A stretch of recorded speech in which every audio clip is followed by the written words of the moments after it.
আজকে আমি আপনাদেরকে বানিয়ে দেখাবো একদম নরম, ফ্লাফি আর হালকা ভ্যানিলা ফ্লেভারের ডিলিশিয়াস প্যানকেক। খুব সহজ কিছু উপকরণে তৈরি হয়ে যাবে এই প্যানকেকসটি।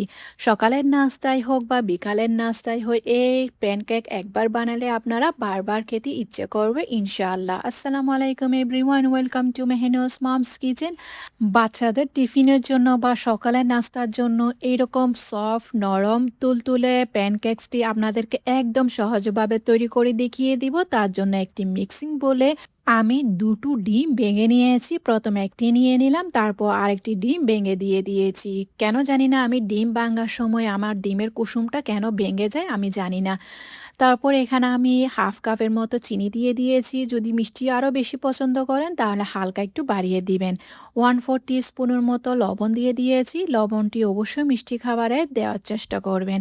এরপর বিটার মেশিনের সাহায্যে ভালো করে বিট করে নিতে হবে। আপনাদের হাতের কাছে যদি বিটার মেশিন না থাকে তাহলে কাঁটা চামচ দিয়ে ভালো করে ফেটে নিবে। যতক্ষণ না পর্যন্ত চিলি গলে যাচ্ছে না ততক্ষণ পর্যন্ত বিট করে নিতে হবে বা কাঁটা চামচের সাহায্যে ফেটে নিতে হবে। দেখে নিশ্চয় বুঝে নিয়েছেন ডিমের কালারটি যখন চেঞ্জ হয়ে এসেছে, হাত দিয়ে একটু করে ধরে দেখবেন চিনি গলে গিয়েছে কিনা। যদি চিনি গলে যায় তাহলে আর বিট করার কোনো প্রয়োজন নেই। এর মধ্যে আমি 1/4 কাপ সয়াবিন তেল দিয়ে দিলাম। আপনারা চাইলে মেল্টেড বাটারটা ইউজ করতে পারেন।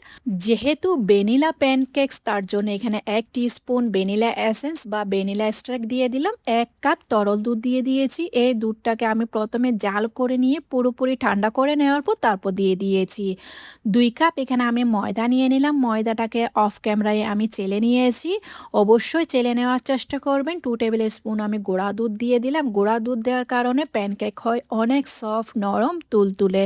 1 স্পুন দিয়ে দিলাম বেকিং পাউডার, বেকিং সোডা নয় কিন্তু। বেকিং পাউডারটা দিয়ে সবগুলো আগে প্রথমে মিক্স করে নেবেন, বিট করতে যাবেন না। আগে হালকা একটু মিক্স করে নেওয়ার পর তারপর 1 মিনিটের মতো বিট করে নেবেন। যতক্ষণ না পর্যন্ত ময়দা আর ডিমের মিশ্রণ একসাথে মিক্স হচ্ছে না ততক্ষণ পর্যন্ত হালকা একটু বিট করে নিতে হবে।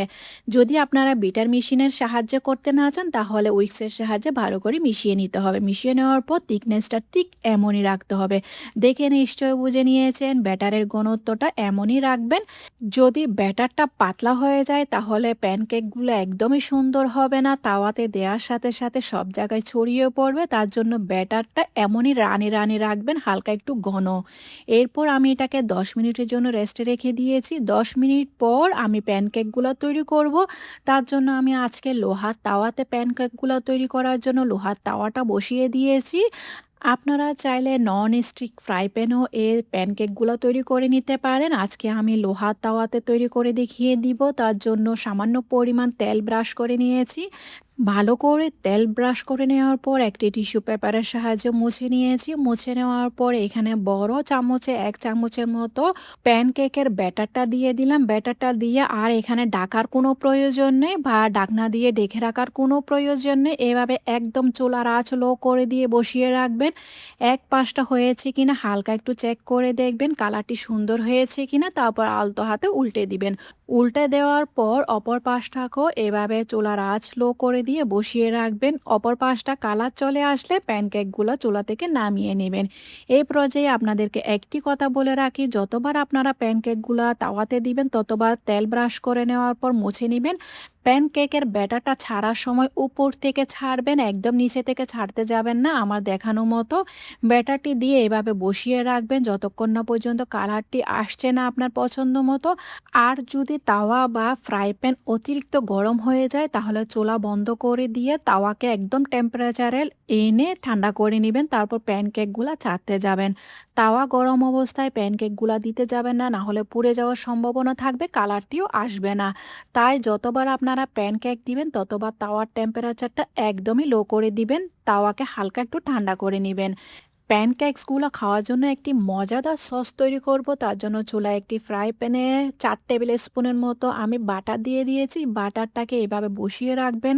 বাটার যখন ভালো করে গলে যাবে, গলে যাওয়ার পর বাটারটি যখন জাল হয়ে যাবে বা বলক চলে আসবে তখন এখানে 2 টেবিল স্পুন আমি হানি দিয়ে দিলাম বা মধু দিয়ে দিয়েছি।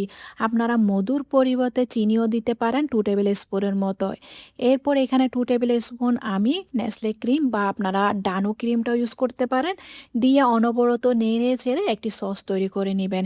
একবার ভালো করে বলক উঠিয়ে নিবেন। ভালো করে নেড়ে ছেড়ে দেওয়ার পর এই পর্যায়ে কালারটিও চেঞ্জ হয়ে গিয়েছে। এই সসটাকে দেখে নিশ্চয় লাগছে না ক্যারামেল সসের মতো। এই সসটা একদমই রেডি হয়ে গিয়েছে। এবার একটি আমি বাটিতে উঠিয়ে রাখছি। পুরোপুরি ঠান্ডা করে নেওয়ার পর আমি প্রেজেন্টেশন করে দেখিয়ে দিব।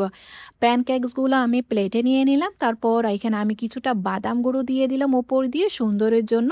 চাইলে আপনারা স্কিপ করতে পারেন। আমি প্রেজেন্টেশনের জন্য আমি বাদাম গুঁড়া দিয়ে দিলাম। তারপর এখানে সসটাও নিয়ে নিয়েছি। কিছুটা আমি নেসলে ক্রিম দিয়ে পরিবেশন করে নিয়েছি। আপনারা চাইলে এই প্যানকেকগুলো নেসলে ক্রিম দিয়েও পরিবেশন করতে পারেন। তবে সসটা দিয়ে যদি আপনারা একবার হলেও ট্রাই করবেন, আমাকে অবশ্যই কমেন্টে জানাবেন সসটি খেতে কেমন হয়েছে। আমার রেসিপিটি ফলো করে অবশ্যই একবার ট্রাই করবেন। ইনশাল্লাহ আপনারা হতাশ হবেন না। আর সবশেষে প্যানকেকসের উপর দিয়ে কিছুটা সস দিয়ে দিলাম। দেখতে কত সুন্দর লাগছে না? প্যানকেকসগুলা আমি সস দিয়ে পরিবেশন করে নিয়েছি। আপনারা চাইলে সস ছাড়াও পরিবেশন করতে পারেন। তবে আপনারা এই প্যানকেকগুলা একবার হলো এই সস দিয়ে খেয়ে দেখবেন আর আমাকে অবশ্যই কমেন্টে জানাবেন। আপনাদেরকে আমি কেটেও দেখিয়ে দিচ্ছি কতটা সফট হয়েছে ভেতরটা, আপনাদেরকে কেটেও দেখিয়ে দিলাম। আশা করছি আমার রেসিপি আপনাদের কাছে আজকে অনেক সহজ আর ভালো লেগেছে। যদি আমার রেসিপি আপনাদের কাছে ভালো লেগে থাকে তাহলে ফ্রেন্ডস অ্যান্ড ফ্যামিলির সাথে অবশ্যই শেয়ার করবেন। লাইক, কমেন্ট, সাবস্ক্রাইব করতে একদমই ভুলবেন না। আর আমার ফেসবুক পেজটাকে অবশ্যই ফলো করে দিয়ে যাবেন। আপনাদেরকে একটি প্যানকেকস ভেঙেও দেখিয়ে দিলাম কতটা সুন্দর জালিদার হয়েছে। আশা করছি ভালো লেগেছে। আজকে তাহলে এ পর্যন্ত। দেখা হচ্ছে নতুন আরেকটি রেসিপি নিয়ে। সে পর্যন্ত ভালো থাকবেন, সুস্থ থাকবেন, আমার জন্য দোয়া করবেন।